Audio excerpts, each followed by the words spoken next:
Hi everyone, I'm Zara Jade Manong from Bachelor of Secondary Education, major in Science. And today you will learn about speech or language impaired. Speech or language impairment means a communication disorder such as stuttering, impaired articulation, a language impairment, or a voice impairment that adversely affects a child's educational performance. There are many kinds of speech and language disorders that can affect children. In this discussion, we'll talk about four major areas in which these impairments occur. These are the areas of articulation. It is the speech impairments where the child produces sounds incorrectly. Example, lips, difficulty articulating certain sounds such as L or R. Next is the fluency. It is a speech impairments where a child's flow of speech is disrupted by sounds, syllables, and words that are repeated, prolonged, or avoided, and where there may be silent backs or inappropriate inhalation, exhalation, or phonation patterns. Next is the voice. It is speech impairments where the child's voice has abnormal quality to its speech, resonance, or loudness.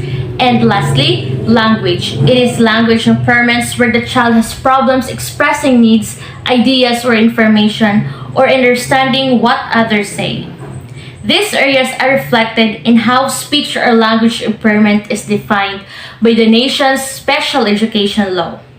The Individuals with Disabilities Education Act, IDEA or IDEA, is the law that makes early intervention services available to infants and toddlers with disabilities, and special education available to school-age children with disabilities. Next is the definition of speech or language impairment under IDEA.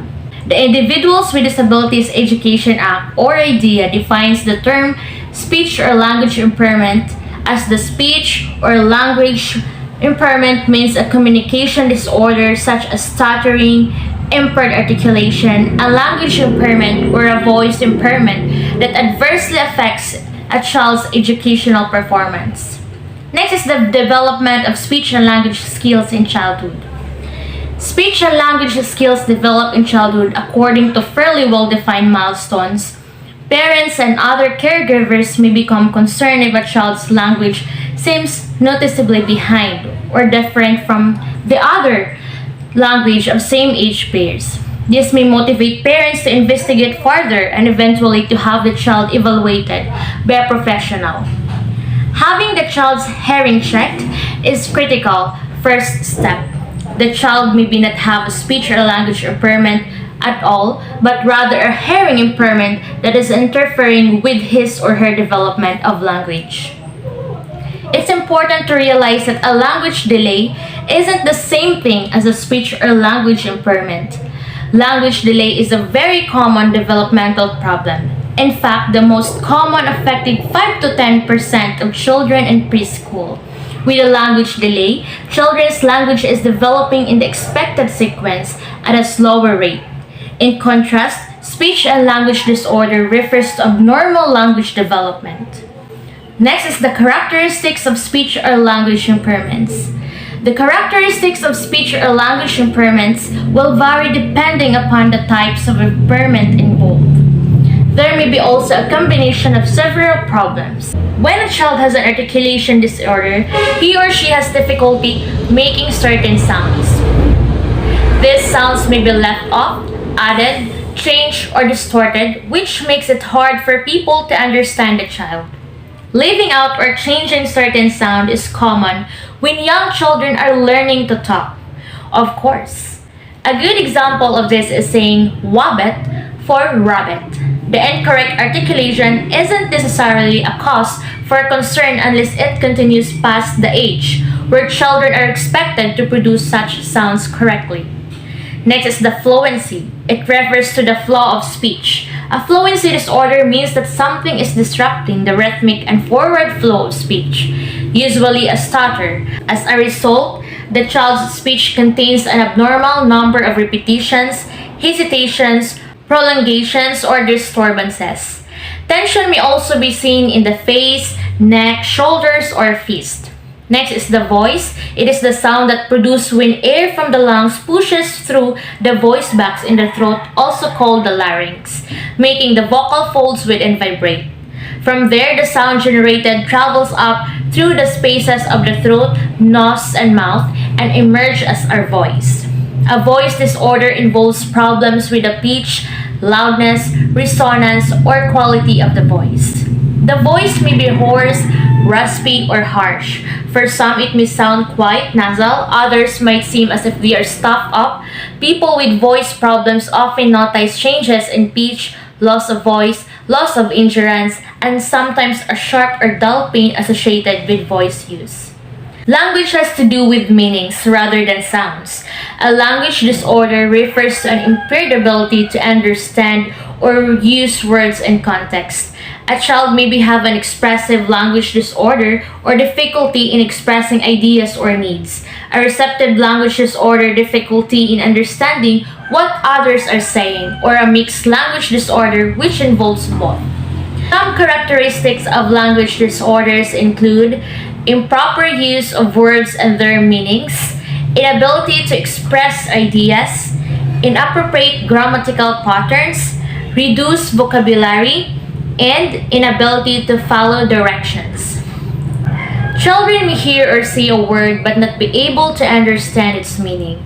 They may have trouble getting others to understand what they are trying to communicate. These symptoms can easily be mistaken for other disabilities such as autism or learning disabilities. So it's very important to ensure that the child receives a thorough evaluation by a certified speech language pathologist. What causes speech and language disorders?